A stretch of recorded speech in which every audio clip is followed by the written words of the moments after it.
Septiembre de 1979. El ruido de un disparo rompe el silencio de un bello paisaje rural de Oregón. Había personas que estaban pasando el rato en un ambiente relajado, cuando de pronto la cosa se puso fea. Un asesino sanguinario anda suelto y se desata el terror entre los habitantes de la tranquila localidad. En aquella época los vecinos no andaban cerca del río a no ser que llevaran un arma consigo, porque corrían el riesgo de ser asesinados.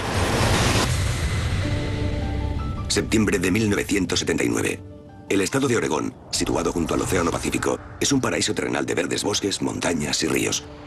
También alberga la tranquila población costera de Brookings. Brookings se extiende hacia la zona de las montañas, que quedan como a 1 kilómetro de distancia del océano. Es un lugar muy pintoresco, muy rural, con muchos bosques y colinas, entre las que corren riachuelos de agua cristalina que desembocan en el mar. A finales de los 70, había unas 1.500 personas viviendo en la ciudad de Brookings. Era un lugar muy tranquilo, bastante virgen y alejado del resto del mundo. Por supuesto que había delincuencia, pero la mayoría de los delitos eran contra la propiedad. Podían pasar años antes de que ocurriera nada parecido a un homicidio. Había muchos jóvenes que trabajaban de guardacostas, tanto chicos como chicas. Trabajábamos codo con ellos y con el resto de la Guardia Costera. Nos llevábamos muy bien y siento mucho respeto por ellos. Uno de esos jóvenes es Ricky Dale Hemphill, que trabaja como segundo contramaestre y dentro de un mes cumplirá 20 años. Ricky era un joven muy sociable, no muy alto, bastante delgado, de piel pálida, pelirrojo y con buena presencia. Todos lo consideraban un buen trabajador. Al parecer, era simpático con la mayoría de sus compañeros y se llevaba bien con ellos. Principalmente, se dedicaba a las labores de búsqueda y rescate con la Guardia Costera. Un reciente rescate ha sido especialmente importante para Ricky, ya que gracias a él ha conocido a su nueva novia de 18 años, Charla Toma. Toma era una joven de Lincoln City, Oregón. Trabajaba de marinera en un barco de pesca comercial. Al parecer el barco había tenido problemas y los guardacostas tuvieron que remolcarlo hasta la estación de la Guardia Costera de Brookings. Por lo que tengo entendido, fue entonces cuando conoció a Ricky Hemphill. Era una chica muy guapa, pequeñita. Tenía una buena figura, pelo negro, ojos negros y supongo que era bastante enérgica. Debieron de sentirse atraídos el uno por el otro y empezaron a salir juntos. Al parecer, la chica decidió que trabajar en un barco pesquero ya no le interesaba y terminó instalándose en la zona para poder salir con Ricky Hemphill. Según tengo entendido, pasaban muchísimo tiempo juntos y quizás incluso vivían juntos. Me dijeron que no tardaron en ser uña y carne. El viernes 7 de septiembre no es una excepción. Ricky tiene el día libre y ha pasado toda la mañana junto a Charla. Ricky la llevó a la estación de guardacostas para presentársela a sus amigos y les dijo que se irían los dos juntos de excursión río arriba. Ricky se detiene a medio camino junto a la casa de su amigo Ed Young, que trabaja de cocinero para la Guardia Costera. Ed no está en casa, pero su casera ve la camioneta de Ricky junto a la entrada. Sábado 8 de septiembre. Ricky Hemphill tiene que volver al trabajo, pero no se presenta en la estación de la Guardia Costera. Creo que en la Guardia Costera esperaron a ver si aparecía en el trabajo y por eso no denunciaron su desaparición. Al día siguiente, Ricky sigue sin aparecer cuando su amigo Ed Young y una prima suya, Karen Cole, llegan al lugar que Charla y su novio tenían planeado visitar. Cuando encuentran un saco de dormir sobre la franja de grava junto a la orilla, deciden investigar. Retiraron el saco de dormir que había tendido junto al agua y descubrieron el cuerpo del señor Hemphill. Lógicamente, su prima quedó bastante alterada. Lo primero que hicieron fue llamar a la policía e informarles de la ubicación del cadáver. Los investigadores de Brookings y del condado de Curry no tardan en aparecer en escena. Cuando llegué al lugar, Ricky Hemphill estaba en un saco de dormir de color azul que había tendido sobre la grava de la ribera del río Chetco. Recuerdo que su cuerpo estaba en paralelo con el río. Su cabeza apuntaba río arriba y los pies río abajo. Recuerdo que vi que tenía 2 agujeros en la espalda. Tengo experiencia con armas de fuego, por lo que pude distinguir que se trataba de heridas de bala. Ahí fue cuando me di cuenta de que a Ricky le habían disparado en la espalda. Recogimos todo lo que encontramos en un perímetro bastante grande alrededor del lugar donde encontramos el cuerpo de Ricky Hemphill. Buscamos pistas también en el agua, donde encontramos su cartera y su carnet de identidad. También recogimos botellas de cerveza, casquillos de bala del calibre 45, una pieza de joyería que encontramos en la zona y, por supuesto, el saco de dormir que cubría el cadáver. De aquella escena del crimen, me impresionó mucho la tranquilidad que se respiraba junto a la orilla del río y la belleza del lugar, que no dejaba de ser el escenario de un asesinato. Ed Young y Karen Cole alertan a los detectives de que Ricky Hemphill puede haber estado acompañado y que su camioneta nueva de la marca Chevy ha desaparecido. Cuando encontramos el cuerpo sin vida de Ricky Hemphill, no nos detuvimos a pensar en cómo era su vehículo, ni se nos ocurrió que Charla hubiese estado con él hasta que su prima y el guardacostas nos lo advirtieron. Comprobamos en las inmediaciones del lugar, pero no encontramos ni a la chica ni el coche de su novio, por lo que procedimos a redactar sus respectivos informes de desaparición. Gracias a la Guardia Costera y a sus amigos, pudimos obtener una descripción de la camioneta y el número de matrícula. Proporcionamos esa información a los medios de comunicación y a las fuerzas del orden. La policía peina los bosques de la zona en busca de alguien que haya visto a Charla Toma o la camioneta desaparecida. Cuando la búsqueda es en una casa, se trabaja con distintos parámetros.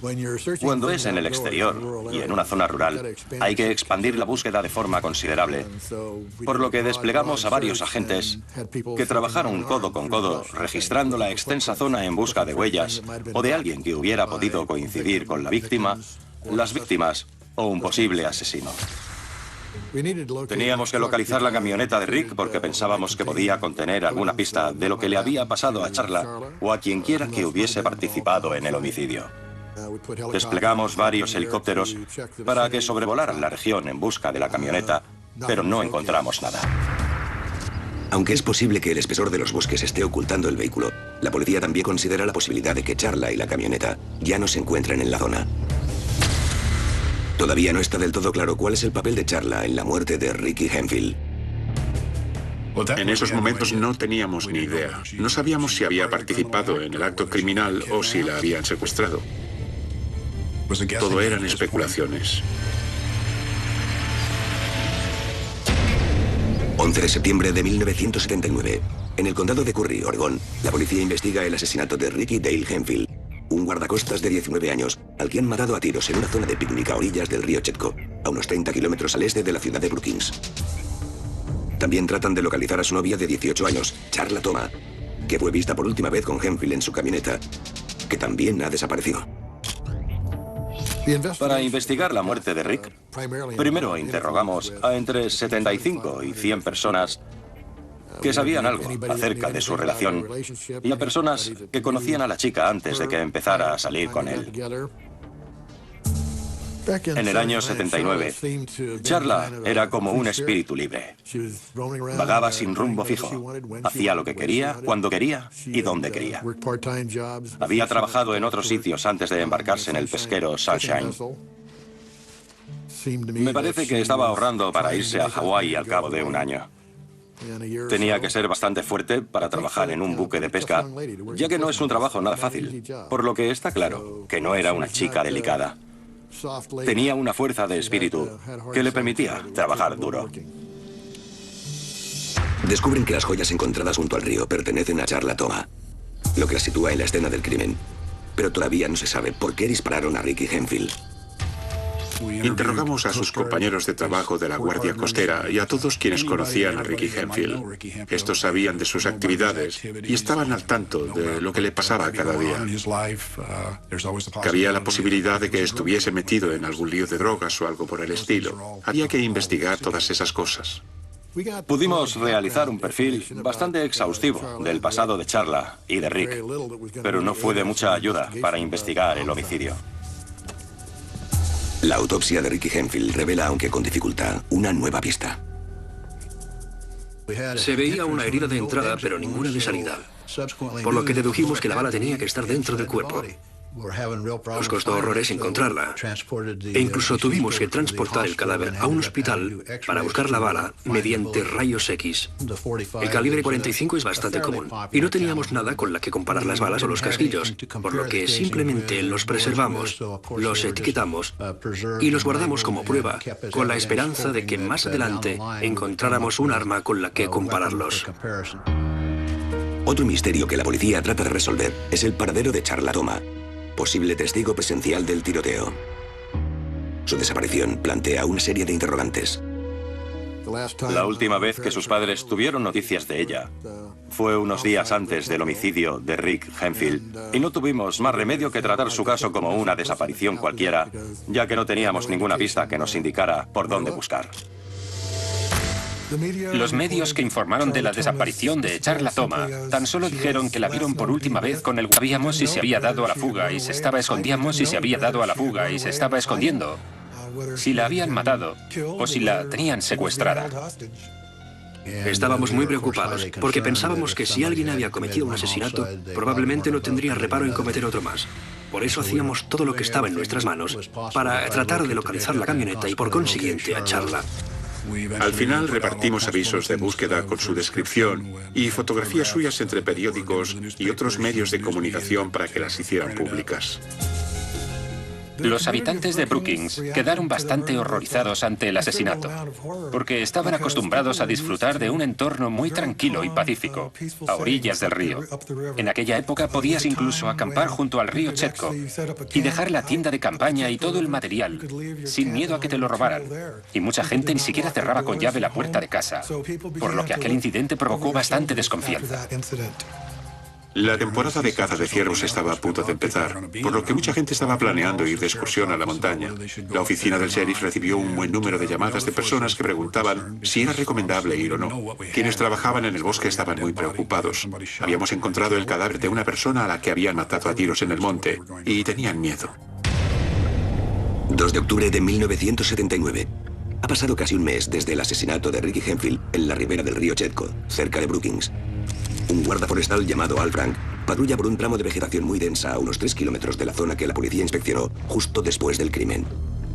El señor Frank estaba patrullando por una zona situada a unos 12 kilómetros de donde se encontró el cadáver de Hemphill, cuando encontró una camioneta aparcada en uno de los caminos, y como la policía y los periódicos habían difundido la información del vehículo, se dio cuenta al instante de que era la camioneta que estábamos buscando y llamó para avisarnos.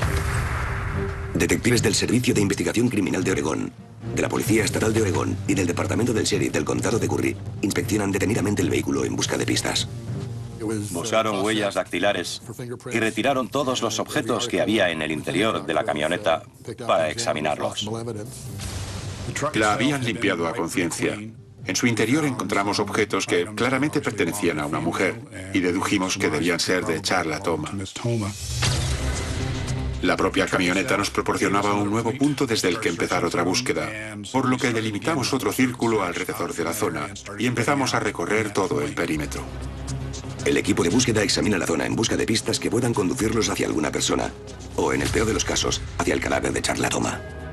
Uno siempre tiene en mente la posibilidad de que haya habido una agresión sexual, y en aquel momento no paraba de pensar en qué tipo de lugares o qué tipo de personas pueden ser más propensas a cometer ese tipo de delitos. Y entonces me acordé de la existencia de una cabaña. Me parecía recordar que en algún lugar cercano se encontraba la cabaña de un antiguo minero. Los del servicio forestal me dijeron que también la recordaban. Me dijeron que podían acompañarme a la zona donde estaba ubicada. Así que, junto a un guarda del servicio forestal, me puse en camino y empezamos a explorar. Me señaló el lugar donde creía que estaba y, efectivamente, allí encontramos la cabaña. Cuando digo cabaña, me refiero a una especie de cobertizo abierto que ni siquiera tenía puerta. La cabaña era bastante vieja, de los años 50, y estaba abandonada. Era propiedad del servicio forestal, por lo que nadie tenía derecho legal a vivir en ella. Sin embargo, cuando el jefe Dodson se acerca para mirar, descubre que la cabaña no está ni mucho menos abandonada. Estaba abierta, por lo que decidí entrar. Y vi que había varios objetos que parecían muy interesantes de investigar. Pero ya oscurecía y no teníamos ni los recursos suficientes ni ninguna prueba que vinculara la cabaña con el crimen. Por lo que decidimos esperar a la mañana siguiente. Es el atardecer del 2 de octubre de 1979. Al día siguiente, cuando amanece, la sencilla cabaña situada en medio de la nada dará un vuelco a la investigación. 3 de octubre de 1979. El asesinato a sangre fría del joven de 19 años, Ricky Henfield, y la desaparición de su novia, Charla Thomas, han roto la paz de los habitantes de la pequeña localidad de Brookings. Recuerdo muy bien que los vecinos en aquella época decían que no querían salir a la zona del río si no llevaban un arma, ya que había un desconocido que podía matarles. Casi un mes después del tiroteo mortal, el hallazgo de la camioneta abandonada de Ricky Henfield ha conducido a los investigadores a una cabaña destartalada, ubicada en las profundidades de los bosques de las montañas al sur de Oregón. Tenía agujeros en las paredes, el suelo estaba sucio, no había muebles. Básicamente era una pequeña chabola en ruinas. Había que estar bastante acostumbrado a vivir en la inmundicia para quedarse en una cabaña como aquella. De hecho, decir cabaña es pasarse. Era más bien un grupo de tablas unidas con clavos. Fuera lo que fuese, la mañana del 3 de octubre de 1979, los investigadores se dan cuenta de que alguien la ha estado habitando. Encontramos unas cuantas cosas que pensamos que podrían ser pistas. Había un kit de limpieza de armas, varios panfletos con información de tipo paramilitar, información de supervivencia en situaciones extremas y también información que parecía estar relacionada con algún tipo de grupo musulmán. Pero no teníamos claro en ese momento que tuviese algo que ver con el caso. La policía busca una prueba que confirme que la cabaña tiene algo que ver con la muerte de Ricky Henfield. El jefe de la policía era en esa época Tony Rigom, de la policía Gold Beach, y también se presentó en el lugar. Estaba apoyado en un árbol cuando se dio cuenta de que había algo blanco que salía de un agujero de la madera. Lo fue sacando poco a poco con una navaja mientras los demás buscaban pistas en el interior de la cabaña. Vio que era un pequeño pedazo de tela que resultó ser el trozo de una toalla militar que pertenecía al señor Henfield y que tenía impreso su número de serie.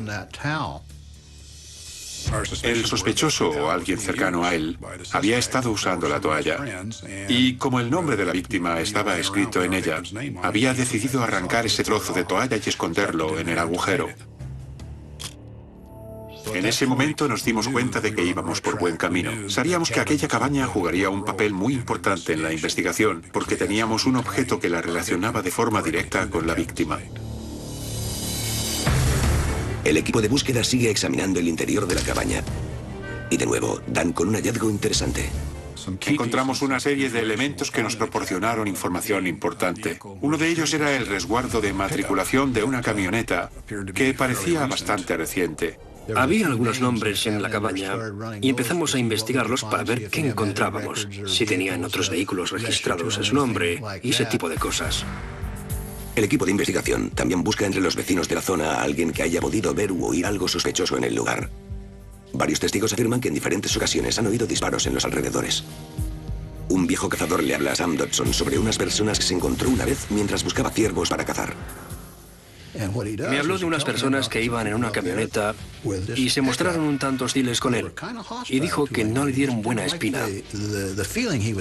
Nos describió un símbolo que tenía el vehículo en la chapa de la parte lateral, como una especie de flor extraña dibujada dentro de una estrella. El lugar donde me dijo que se los encontró resultó ser el camino que pasa junto a la cabaña. También me dijo que en la parte trasera de la camioneta tenían una serie de cajas de cartón. Y a que no adivinan qué había dentro de la cabaña. Un montón de cajas de cartón. Cuando investigamos los nombres que encontramos en la cabaña y los vehículos que tenían registrados, descubrimos que un tal Gary Lee Smith tenía un vehículo del mismo tipo, de la misma antigüedad y de la misma marca que el que nos había descrito el vecino. Todo concordaba, por lo que ya teníamos una idea del año, la marca y el color del vehículo que estábamos buscando, así como un número de matrícula muy posible y una especie de símbolo pintado en la chapa de las puertas. Pensamos que tal vez la gente de los alrededores sabría algo acerca de los homicidios, por lo que colgamos carteles de "Se busca" para localizar a esos individuos.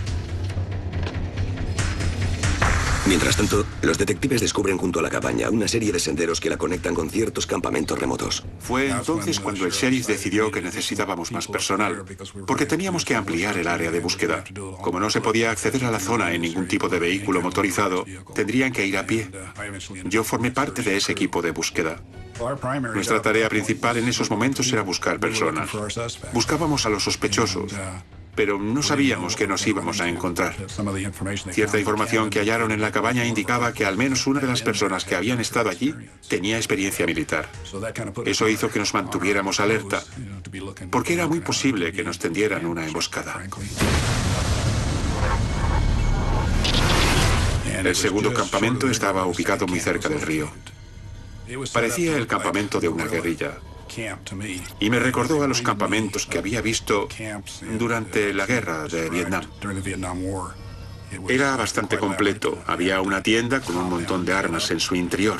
Escopetas, rifles, munición y también todo tipo de equipamiento de acampada y comida, lo cual indicaba que pensaban pasar allí una larga temporada. En el campamento también estaba la toalla a la que le faltaba el trozo que encontramos en la cabaña. Esa era la pieza que conectaba el campamento, las armas y la munición con la cabaña. Y esta a su vez se conectaba con el lugar donde Hemphill fue asesinado, porque habíamos encontrado cosas suyas en el interior. Mientras siguen buscando otros campamentos por la zona, los investigadores también buscan algo que les permita resolver la otra mitad del misterio. En aquel momento no teníamos nada que nos indicara qué había pasado con Charlton. Las cosas empezaban a encajar con Hemphill, pero no teníamos nada relacionado con ella. La principal necesidad de los investigadores se convierte en localizar e interrogar a los hombres que levantaron los campamentos, a quienes un vecino de la zona dice haber visto conduciendo una camioneta con un símbolo extraño en el lateral. Normalmente se procede a la búsqueda de un sujeto o un vehículo mediante la emisión de un teletipo a nivel estatal. Así que hicimos pública la información acerca de Gary Lee Smith con la esperanza de que alguien lo localizara y nos informara. Habíamos localizado el segundo campamento y buscábamos un tercero, y también a quien quiera que hubiera estado en la zona, cuando en un momento dado alguien nos informó de un vehículo que había estado aparcado en algún lugar de Oxford. 4 de octubre de 1979. La investigación del asesinato de Ricky Hemphill y la desaparición de su novia Charla Toma ha conducido a los detectives a una vieja cabaña situada en las profundidades de los bosques de Oregón. Han descubierto lo que parece un campamento de entrenamiento para la supervivencia, en el que había escondidas una serie de armas y munición. También ha aparecido un nombre, Gary Lee Smith, y el resguardo de registro de una camioneta a la que alguien vio en las proximidades de la cabaña, a unos 3 kilómetros de donde encontraron el vehículo de Hemphill abandonado. Mientras los equipos de búsqueda siguen peinando los frondosos bosques de Oregón, se ha emitido un aviso de búsqueda para la camioneta, que los testigos dicen que se caracteriza por llevar un extraño símbolo islámico en la puerta. Mientras tanto, cerca de la localidad costera de Port Orford, a unos 100 kilómetros al norte de Brookings, Doc Dickens, ayudante del sheriff, está haciendo su ronda rutinaria. La camioneta que localizaron en Port Oxford era un tanto antigua y tenía una especie de compartimento trasero. En ella iban 3 personas y en las puertas tenía algún tipo de símbolo religioso de Oriente Medio. Uno de nuestros agentes en la zona, Doc Dickens, anotó una descripción del vehículo y el número de matrícula y se dio cuenta de que era el que aparecía en los carteles de búsqueda. Como sabía que estaba relacionado con un caso de homicidio, decidió darle el alto. Para el agente Dickens, detener a este vehículo no tiene nada de rutinario. Es una operación muy peligrosa, ya que se trata de detener el vehículo de unos individuos que están relacionados con un asesinato a sangre fría. Este tipo de detenciones comportan siempre un riesgo muy alto y se llevan a cabo pistola en mano, porque en principio es muy probable que quienes van en el vehículo estén armados y sean peligrosos. El agente se acerca a la camioneta poco a poco, apuntando con el arma a los hombres mientras estos salen del vehículo. De repente, uno de los hombres se echa a correr, se aleja a toda velocidad del vehículo y desaparece entre la espesura del bosque. Otro también intenta escapar, pero el agente lo obliga a tumbarse y pide refuerzos. En aquel momento, todas las unidades estaban concentradas en la zona del río Chetco, donde habían asesinado a Ricky Hemphill. por lo que el agente de Port Orford estaba prácticamente solo. Tuvimos que mandarle refuerzos de inmediato. Los primeros agentes tardaron unos 20 minutos en llegar al lugar, pero a la mayoría nos llevó casi una hora, porque nos encontrábamos muy lejos de allí. Las fuerzas policiales estatales y locales se apresuran en llegar a la escena y su actividad alerta a los medios de que algo sucede. Teníamos a un joven periodista de Gold Beach que se llamaba Jim Fink y que tuvo la astucia de seguir a los policías cuando los vio pasar corriendo por la ciudad. Gracias a él, conseguimos unas cuantas fotografías interesantes del incidente de Port Orford. Cuando llegan los refuerzos, el agente Doc Dickens sigue vigilando a sus dos prisioneros. El tercer hombre sigue a la fuga. Dimos por hecho que tenían algo que ver con el caso de asesinato que estábamos investigando. No sé exactamente cuántos éramos, pero debíamos de ser unos 10, 15 o incluso 20 agentes los que participábamos en la búsqueda. Port Orford es una población que está ubicada junto al océano y tiene un montón de rincones ocultos. La zona estaba llena de bosques frondosos, por lo que no era difícil esconderse. Fue una operación muy intensa. A las 2:15 del mediodía, un habitante de la zona informa de que hay un hombre corriendo entre los matorrales al oeste del pueblo. La policía envía un helicóptero de la Guardia Costera a que sobrevuele la zona. Finalmente, George Rose se queda sin un lugar donde esconderse y no le queda más alternativa que entregarse. Los medios de comunicación del lugar informan del gran avance en el caso que ha mantenido en vilo a todo el condado durante casi un mes. El hallazgo de la cabaña y las detenciones fueron una gran noticia, y más aún en una zona como el condado de Curry, donde rara vez ocurría algo así. La población se sintió muy aliviada tras la detención de los sospechosos, ya que volvían a poder pasear por el monte y por el río sin miedo. Los tres sospechosos son trasladados a la oficina del sheriff del condado de Curry, de la localidad de Gold Beach. Mientras la oficina del fiscal de distrito solicita una orden de registro de la camioneta, la policía interroga a los tres hombres por separado. Uno de ellos es un carnicero de 36 años llamado Gary Lee Smith. A principios de los 70 cumplía condena por tráfico de drogas y en esa época se convirtió al Islam.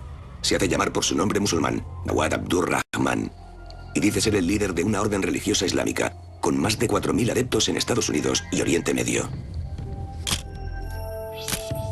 Tenía la idea de que se avecinaban tiempos muy adversos, por lo que trataba de vivir junto a sus seguidores en zonas salvajes para aprender a ser autosuficientes y seguir sus rituales religiosos.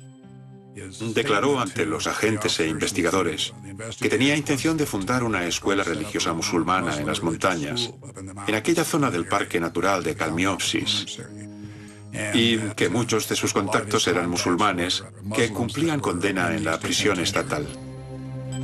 Uno de esos contactos es George Rose, el hombre de 34 años que escapó para evitar su detención en Port Orford. Al parecer, Nawad Rahman había visitado la prisión estatal de Oregón en varias ocasiones porque estaba intentando reclutar a algunas personas y el señor Rose era uno de ellos. Había trabajado con George e intentaba convencerlo para que se uniera al grupo. Sin embargo, en el momento de su detención en Port Orford, George Rose no había terminado de cumplir su condena. George Rose salió corriendo porque se había fugado de la cárcel del condado de Tillamook, situada en la costa norte de Oregón. Sabía que lo identificarían y que lo volverían a meter entre rejas, y por eso trató de huir. Pensó que podría esconderse en el bosque, en uno de los campamentos de la zona del río Chetco. Y probablemente lo habría conseguido si no hubiésemos estado investigando el asesinato de Henfield. El tercer sospechoso es el más joven. Tiene 26 años. Es originario de Texas y se llama Edward Dellen Warren. Edward Dellen Warren era joven, pero parecía un tipo duro. Tenía un aspecto callejero, se podría decir. Era un hombre fuerte y corpulento, pero tranquilo.